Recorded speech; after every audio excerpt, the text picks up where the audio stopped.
So this is the start of lesson 12 for group 2.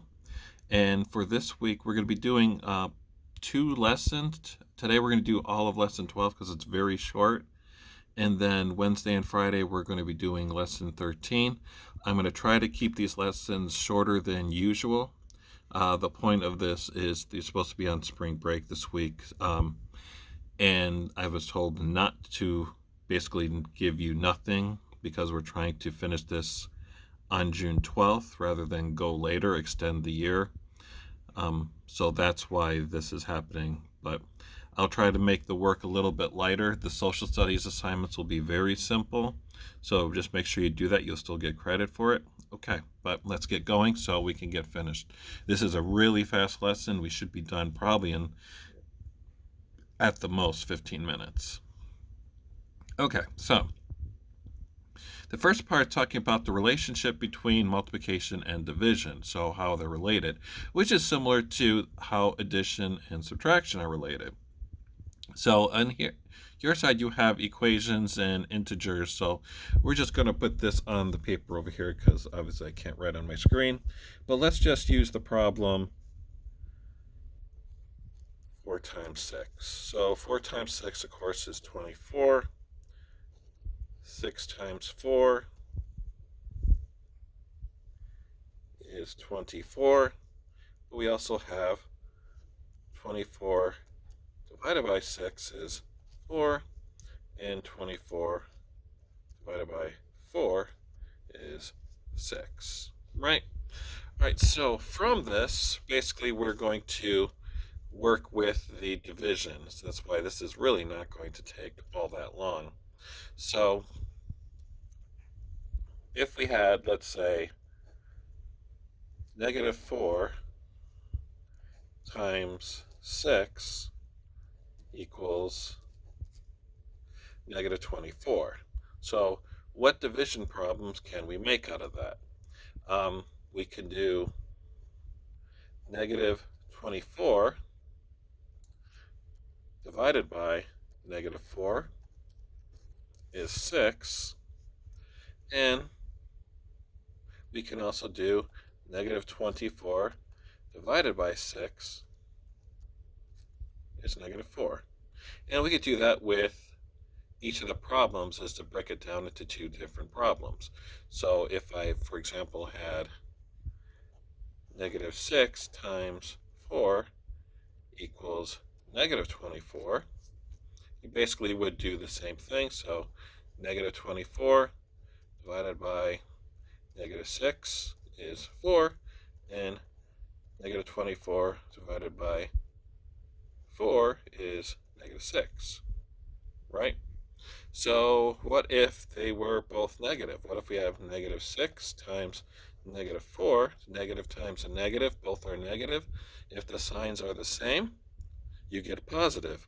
Negative times negative and positive times positive equals positive. So what are the facts for that? Division facts. We would have 24 divided by negative 4 is negative 6.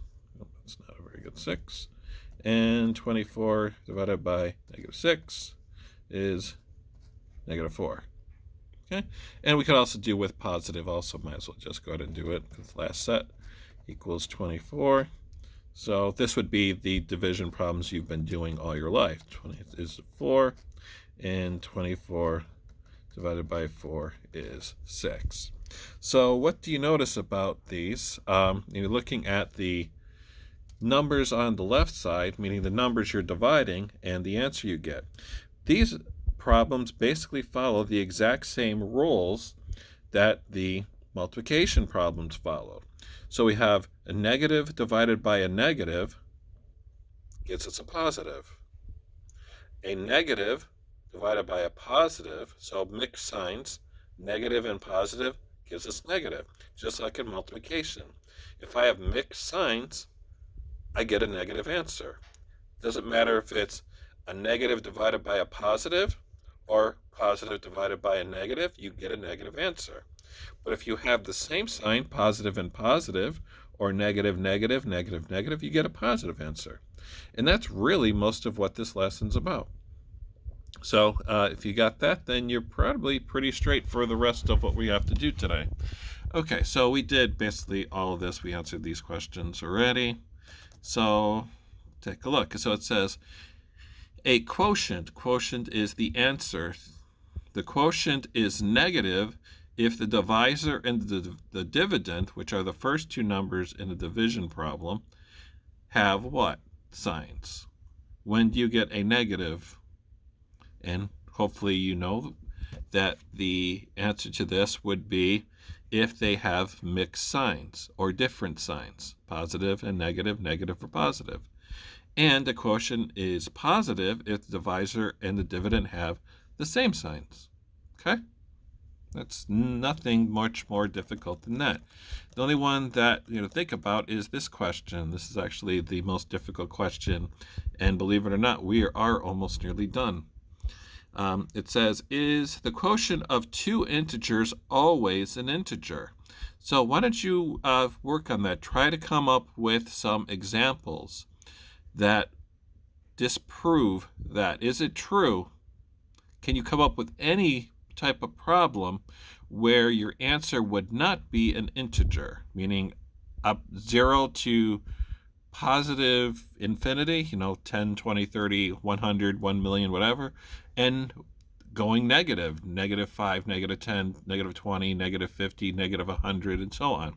Is there any problems you can think of that would give you an answer that's not an integer? Okay, go ahead and work on that for a few minutes. And then if you come up with something, all you need is one example to show that it's not always true. Okay, so go ahead and work it out. And then when you're ready, resume the video.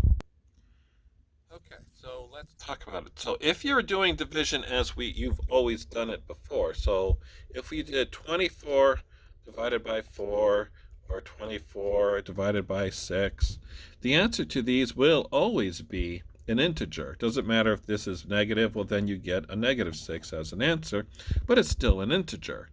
The thing of this is, what's the point of this they want you to get thinking about is that it doesn't always have to be written this way. What I mean is, instead of writing it as 24 divided by 4, we can write this as 4 divided by 24. And it doesn't matter, this could be negative, it doesn't matter. This is not going to be an integer. It's going to be a fraction or a decimal.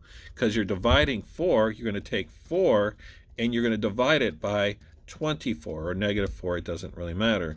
So 24 divides into 4 0 times, 0.1, and then the rest of it. So this is not a integer. So the answer to this question is no. It's not always an integer. If the larger number is first, yes, but not always. You can't say it's always an integer. Okay? All right, so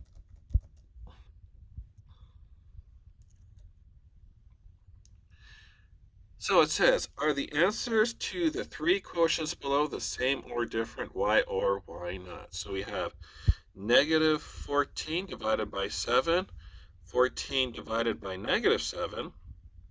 Then we have a negative sign outside the parentheses, 14 divided by 7. Okay, so go ahead and put your answers down. Are all these the same? And then you can continue. Okay, so let's take a look. So we have -14 divided by 7. That's just a straightforward division problem. We have mixed signs. We have a positive and a negative, or a negative and a positive. First number's negative, the second number's positive. So your answer would be a -2. Makes sense. The mixed signs, you get a negative answer, and it's 2. B, we have 14 divided by -7. So it's positive divided by a negative again. So for this one, because the signs are mixed, the answer will also be -2. So those two are the same. But in order for them all to be the same, we have to have C as well. So this one is the only one that might have caused you difficulty if you still don't understand or pay attention when we talk about the distributing of the negative sign. Because that negative sign is on the outside of the parentheses, that means you have to change the sign of everything inside the parentheses. So if it was just -14 inside the parentheses, then it would be the same. But because the negative sign is outside of the parentheses, that means everything inside the parentheses you have to change the sign of. So 14, which was positive, will become negative, and 7, which is also positive, will also be negative. So I did the work over here. So we have negative outside and 14 divided by 7. So that becomes negative 14 divided by negative 7. Negative divided by a negative is a positive 2. So to answer this question, are these all the same? The answer is no, they are not. Because negative 2 is 2 less than 0 and positive 2 is 2 more than 0. So that is not the same thing. Okay, so like I said, this is a short lesson. We're already at the problem set. I think there's only 4 problems here. So go ahead and if you have any questions, put that with the comments or post it on the Google Classroom, and then I'll get back to it. Otherwise, the next lesson will be on Wednesday, and we'll break up lesson, I think it's 13 is next. Lesson 13, we will break up into 2 parts. Like I said, I just want to give you a little break because this class has pretty much been doing this since we got out when the schools were closed. Okay, so guess we'll see it on Wednesday for the lesson 13.